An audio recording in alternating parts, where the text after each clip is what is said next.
मैंने नमस्कार जय जगन्नाथ मोर आउ गोटे भिडियो आपण मानक स्वागत। वर्तमान आमे कड़ई रे पोड़ पिठा करबा बिरी चाउल दे किपरि पोड़ पिठा करबा ता मु वर्तमान आपण मानक देखैबी।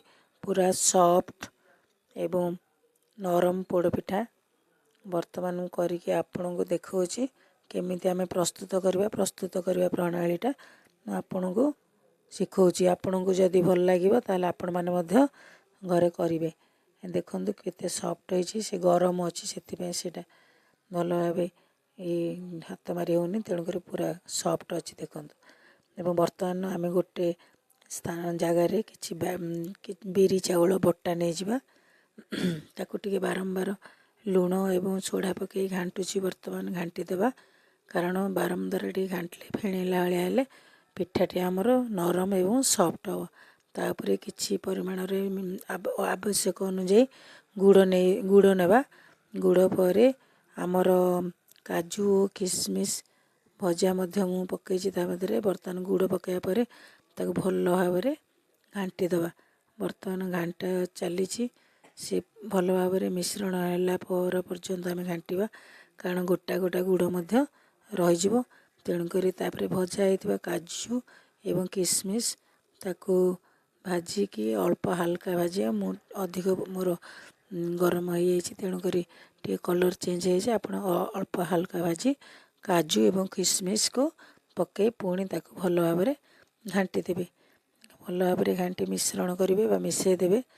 तापर आमे से काजू किसमिश गुड़ दे सारापर नड़िया गोटाए मुझे नड़िया गोटे कोरा नड़िया मु बर्तमान पकाउची। आपणकर जी आवश्यक से पकईबे। एवं टूटी फ्रूटी किछिटा देइछि जेहेतु सुंदर देखा जाए गोलमरीच गुंड देइछि किछि एवं आमर गुजराती 4-5टा ताकू छेची देइछि। तापर गोटे कड़ई रे तेल गरम करदेबा। तेल गरम करी मिश्रण करा जाइथिबा बैटरटा बा पेस्टटा को आमे कड़ई रे पकेबा।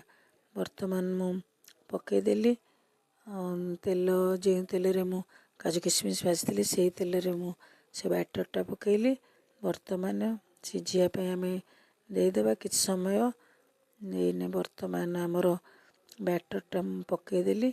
तापर आमर से बैटर उपरे किछि टूटी फ्रूटी आपणकर इच्छा अनुसार देवे। आमे तो प्रथम देचे वर्तमान गार्निश बा सुंदर देखा जाए आउ किछि टूटी फ्रूटी चारि पार्श्व टिके टिके देदेबा। वर्तमान सुंदर देखा जाउछि पिठाटी एवं यही भाया किछ समय रखिला पर सिझीजिव।